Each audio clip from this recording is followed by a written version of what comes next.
तो repeat while और कोष्टक में क्या लिखेंगे? कंडीशन। तो यहां पर कंडीशन देने के बाद जैसे हम लोग उसमें स्टेप 1 लिखते थे, तो यहाँ स्टेप 1 नहीं लिखेंगे, यहाँ सीधे हम अपना स्टेटमेंट लिखेंगे और स्टेटमेंट में उसे लिखते हैं जिसको हमको दोहराना होता है। लास्ट में यहां पर स्टेप लिखा था, तो स्टेप को हम लोग यहां पर इंक्रीमेंट या इसी को हम लोग डिक्रीमेंट कहते हैं, यानी बढ़ता क्रम लिखेंगे या घटता क्रम लिखेंगे। इसके अलावा यहां पर सबसे लास्ट में हम एंड रिपीट लिखेंगे। समझ गया क्या क्या होगा? Start value, repeat while, condition, statement जिसको दोहराना है, किस तरह दोहराना है, बढ़ते में कि घटते में, और सबसे लास्ट में एंड रिपीट लिख देंगे। ये आपने नोट कर लिया होगा। चलिए सर एक बार और बोल दीजिए। क्या बताना है इसमें?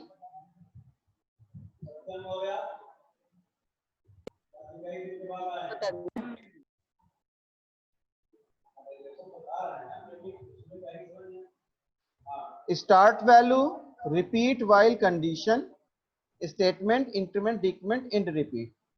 कंडीशन की जगह कंडीशन लिखेंगे फॉर के हिसाब से, ठीक है। स्टार्ट वैल्यू में स्टार्ट वैल्यू लिखेंगे, स्टेटमेंट लिखेंगे, यहां पर बढ़ता क्रम या घटता क्रम देंगे, और लास्ट में एंड रिपीट लिख देंगे। स्टेटमेंट का मतलब होता है वो वाक्य लिखना है यहाँ पर जिसको दोहराना है। एग्जाम्पल लेते हैं।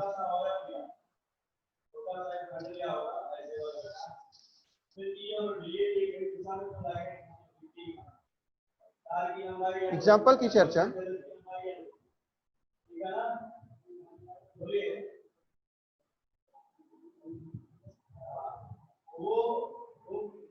क्वेश्चन कल वाला ही हम लोग लेते हैं, उसको इसमें कैसे लिखेंगे ताकि आप जान जाएं कि एक ही प्रकार के क्वेश्चन को तीनों में कैसे लिखा जाता है, ठीक है। तो इसके लिए कल का क्वेश्चन नोट करते हैं। कल के क्वेश्चन में था 1 से 20 तक की सभी संख्याओं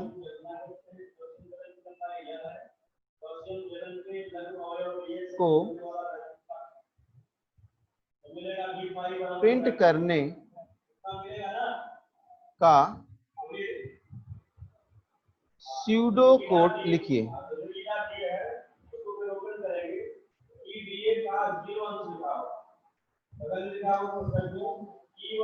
ठीक है, तो चलिए इसको हल करते हैं।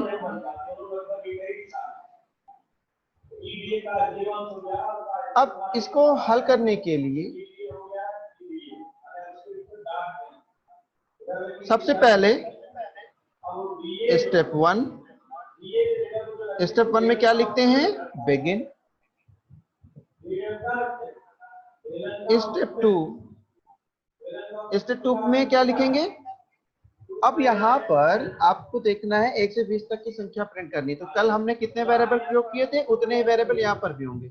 एक वेरिएबल प्रयोग किया था, तो यहाँ लिखेंगे set small a to 0। Step 3, कल वाला आप देखें तो हमने सीधे यहाँ पर रिपीट फॉर और उसके बाद a बराबर 1 to 20 लिखा था। आज के सिंटैक्स में अंतर है।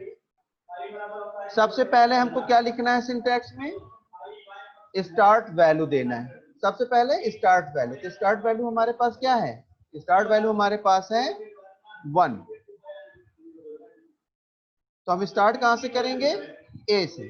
तो यहां लिखेंगे a बराबर 1। स्टेप 4, रिपीट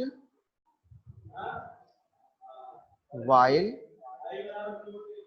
और यहाँ कंडीशन, तो कंडीशन क्या है, a ग्रेटर देन और इक्वल 20, यानी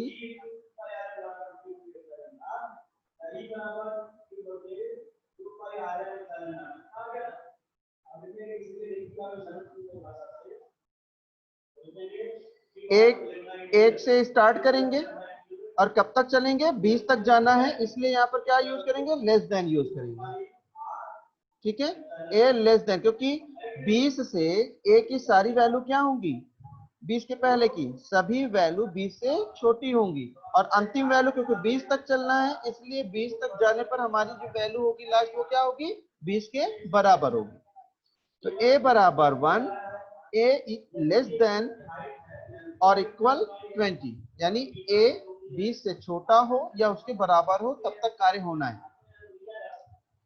कार्य कौन सा होना है, तो प्रिंट करने का कार्य होना है, तो लिखेंगे प्रिंट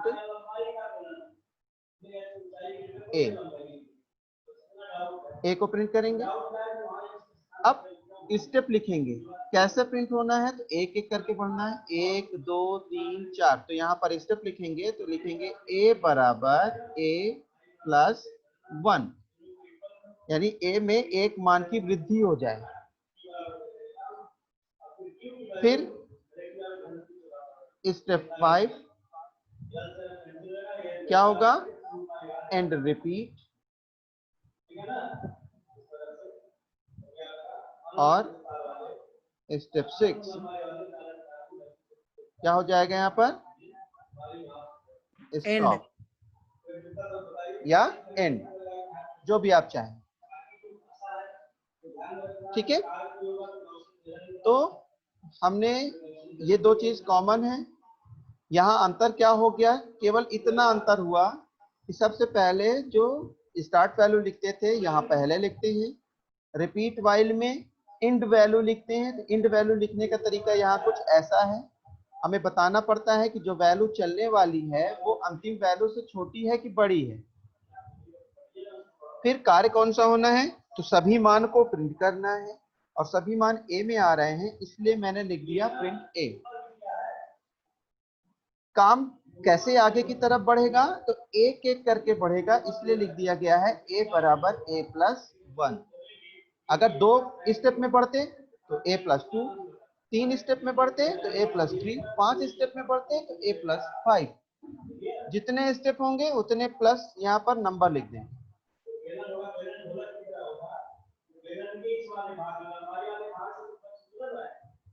अब हम लोग आते हैं अगले प्रक्रिया की तरफ, जिसे हम लोग बोलते हैं रिपीट अंटिल।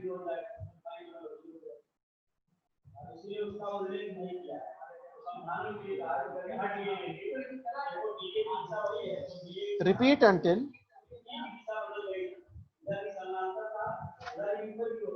रिपीट अंटिल में क्या होगा यहाँ पर, तो रिपीट अंटिल में इसका सिंटैक्स देखते हैं, इसका भी सिंटैक्स रिपीट वाइल की सिंटैक्स की तरह ही होता है, बस थोड़ा सा परिवर्तन होता है।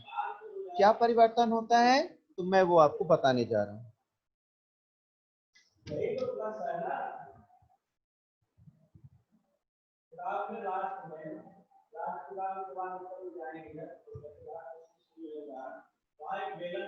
सिंटैक्स,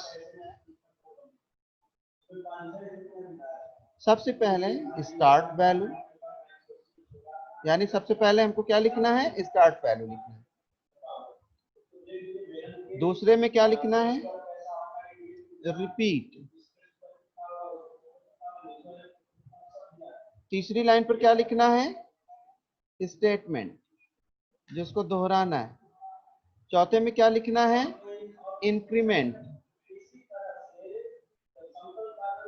या डिक्रीमेंट,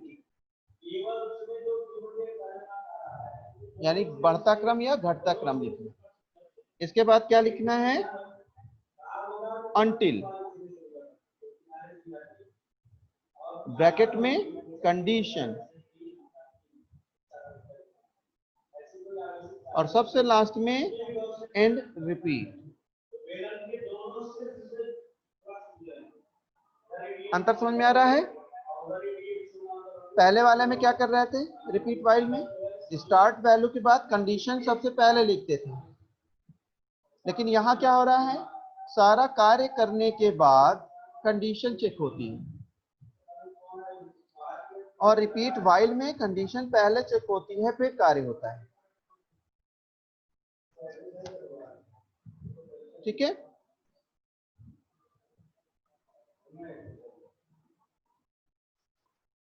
तो चलिए हम लोग यहां पर उसी क्वेश्चन को यहां सॉल्व करते हैं। सेम क्वेश्चन 1 से 20 तक की संख्या को प्रिंट करने वाला रिपीट अंटिल की सहायता से मैं लिखने जा रहा हूं। Step 1 begin, step 2 set a to 0, step 3 a बराबर 1,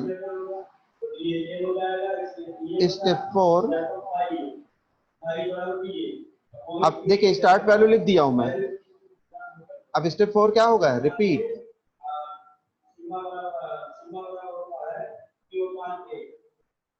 स्टेप 5 अभी नहीं होगा, ठीक है, लेकिन रिपीट के बाद हम लोग यहां से यहां तक की चीजें लिखेंगे, फिर स्टेप 5 आएगा, ध्यान रखेंगे। तो यहां अभी नहीं लिखना है, रिपीट के बाद स्टेटमेंट देना है। तो स्टेटमेंट क्या है हमारा, प्रिंट करने का। तो प्रिंट क्या प्रिंट करेगा, ए को प्रिंट करेगा। कैसे प्रिंट करेगा, तो ए बराबर a प्लस 1 करते होंगे, ठीक है। अब लिखेंगे स्टेप आपका, स्टेप 5 अंटिल, और ब्रैकेट में कंडीशन, तो कंडीशन क्या है, a लेस देन और इक्वल 20, स्टेप 6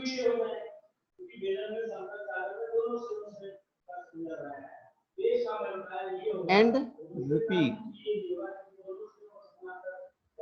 स्टेप 7 क्या हो जाएगा, स्टॉप।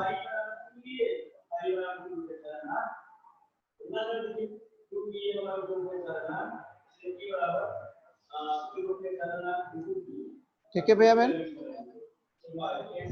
तो ये हमारा स्यूडो कोड था जो आज पूरी तरह से समाप्त हुआ है, और इस पर आप लोग अभी प्रैक्टिस के लिए तीनों दोहराने वाले पर एक प्रश्न दे रहा हूं मैं, आप बनाइए और बनाने के बाद मुझे वीडियो के माध्यम से दिखाइए, ठीक है, कर सकते हैं? Yes sir. ठीक, बहुत बढ़िया। तो चलिए मैं एक प्रश्न दे रहा हूं, क्वेश्चन लिख रहा हूं,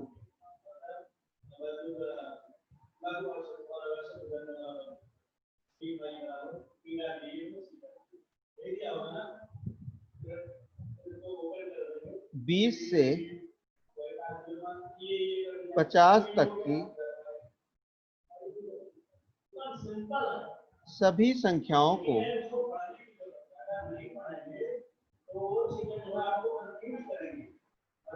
विपरीत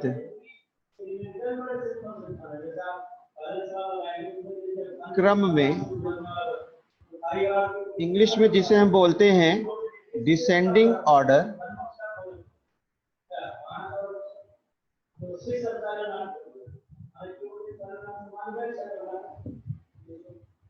प्रिंट करने का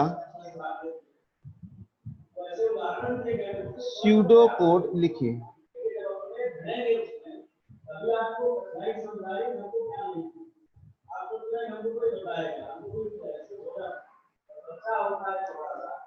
ठीक है, तो चलिए ये प्रश्न है, इस प्रश्न को लिखिए। 20 से 50 तक की संख्याओं को विपरीत क्रम में करना है भैया बहन, ये ध्यान रखिएगा। विपरीत का मतलब होता है उल्टे क्रम में, तो यहाँ पर क्या होगा, 50 से 20 प्रिंट होगा, यानी ये 50, 49, 48 ऐसे करके प्रिंट होगा। ठीक है, तो तीनों दोहराने वाले में एक एक करके बनाइए। सबसे पहले रिपीट फॉर पर आप बनाइए और मुझे दिखाइए। क्वेश्चन नोट कर लिए हैं? Yes sir. चलिए बढ़िया। अब आप लोग मुझे इसको हल करते हुए दिखाइए। आज का इतना ही कार्य होगा और कल हम लोग ऑपरेटिंग सिस्टम पढ़ेंगे। हाँ, ऑपरेटिंग सिस्टम में लैंग्वेज के प्रकार हम लोग पढ़ेंगे, कितने प्रकार की लैंग्वेज होती है।